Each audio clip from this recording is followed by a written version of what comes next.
The halls of the Intergalactic Congress buzzed with activity as representatives from across the galaxy gathered to discuss matters of importance. Two generals, Zorgan and K-Tal, stood off to the side, engaged in hushed conversation. "The Tyraxians grow bolder by the day," Zorgan said, his pale brow furrowed with concern. "If we do not act soon, I fear their raids along our borders will only increase." K-Tal nodded, his large reptilian eyes narrowed in thought. "A valid concern, but dealing with the Tyraxians will only treat a symptom. To cure the disease, we must address the true threat." Zorgan cocked his smooth, hairless head. "You speak of the humans."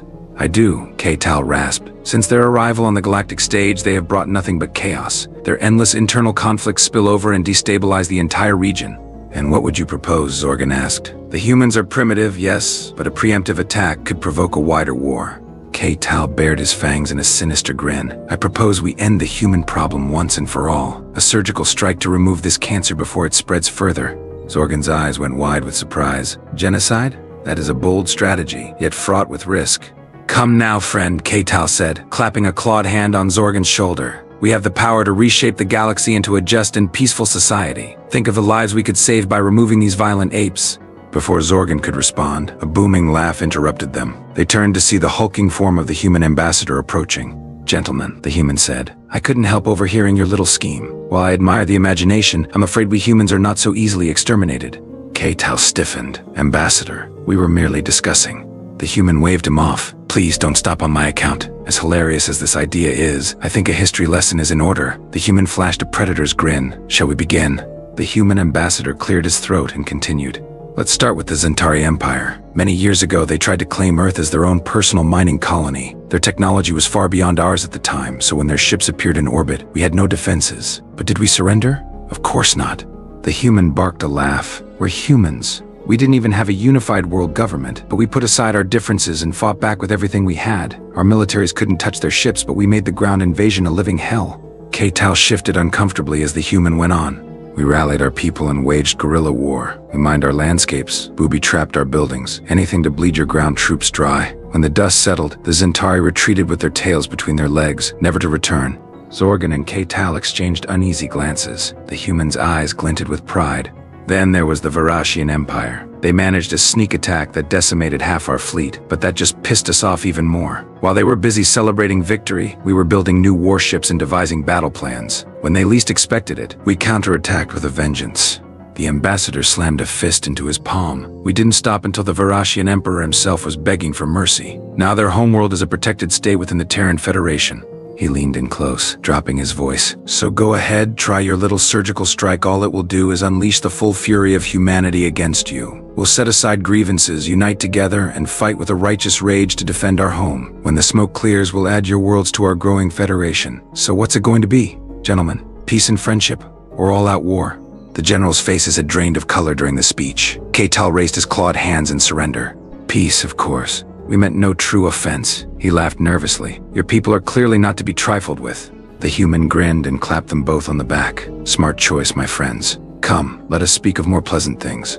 As he led them away, the generals shared a look of profound relief. The matter was settled. No one would dare provoke the terrifying humans again. The human ambassador steered Zorgan and K-Tal to a more secluded corner of the Congress Hall. "I hope my little speech didn't frighten you too badly," he said with a twinkle in his eye. "We humans have mellowed out in our old age."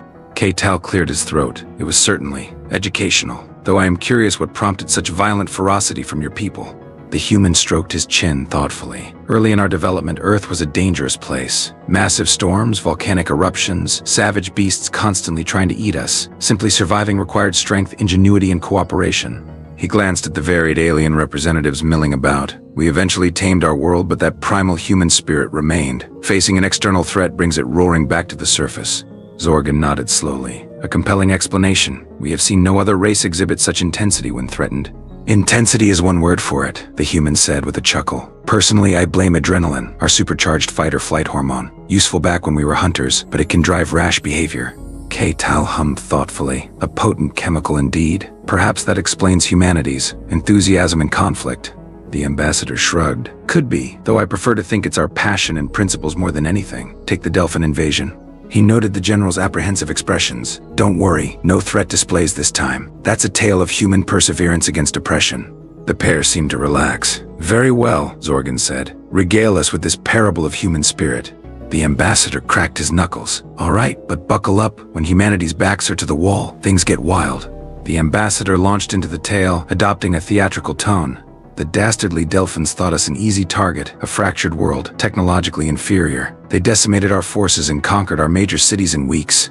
He shook his head ruefully. We were reeling, but not yet defeated. While the Delphins dismantled our governments, we citizens began an underground resistance. We formed networks and cells, striking back however we could. Sabotage, raids, anything to disrupt the occupation. Agents leaked data to unify our fractured militaries into a coordinated force. K-Tal and Zorgan listened raptly as the human continued. When the time was right, our unified armadas attacked as one. Delphin supply lines were cut, their forces isolated and ambushed. Bit by bit, we rolled back their grip. The ambassador's eyes took on a faraway look. In those dark times, humanity banded together like never before. Old rivals became steadfast allies. We found strength in community, resilience and hope. Even the lowest peasant marched side by side with the elite, bonded by devotion to our home, and from that shared identity we forged an unbreakable spirit. K-Tal tilted his head, and this common cause persisted after defeating your occupiers. The human spread his hands. It did. For the first time, we saw ourselves not as divided nations, but one people, the people of Earth. Our very different cultures, creeds, and colors were the source of our might. He smiled proudly. From the ashes of invasion, we built a united Earth and took to the stars, stronger than ever. Zorgan considered this astonishing. Many races would emerge from such an ordeal fractured and feudal. Humans are anomalies in many ways, the ambassador replied with a wink. But never doubt our resolve when united for a righteous cause. K-Tal bowed his head solemnly. Your people have given us much to ponder, Ambassador. We shall not forget the lessons of this day. The ambassador nodded graciously at K-Tal's words. I appreciate you taking the time to listen. Too often we are judged by our warring past without looking at how far we've come. He glanced out a nearby window at the glittering tapestry of spaceships from across the galaxy. United Earth seeks only friendship among the stars now, though we will always defend our home if necessary. Zorgan stroked his chin thoughtfully. A noble position, yet must humanity always resort to violence when threatened? The ambassador sighed. Unfortunately, old habits die hard for us, but we are learning ways beyond brute force to resolve conflicts. He turned back to the generals with a hopeful gleam in his eye. Consider the Tyraxian situation you mentioned earlier. Perhaps together we could negotiate a peace rather than jumping to military action. K-Tal hummed in consideration. That may be possible. The Tyraxians have shown willingness to communicate in the past. There, you see, the ambassador said enthusiastically. With human tenacity and your expertise, we could avoid war and save lives on all sides. He extended a hand to each of them. What say you, friends? Shall we work together as proof that the old human way is not the only way? Zorgan firmly grasped the ambassador's hand. It would be our honor. We shall arrange a neutral summit right away. K-Tal also shook on it. You've opened our eyes, Ambassador. With open hearts and minds, let us chart a new course of peace and progress for the galaxy. The human gave them both a brilliant smile and pulled them into a hug. Now you're speaking my language. Come, my brothers, let's get started. Our unlikely trio headed off, chatting animatedly about future plans. The promise of peace kindled hope in our hearts, and each gave thanks that age-old hatreds could make way for new understanding.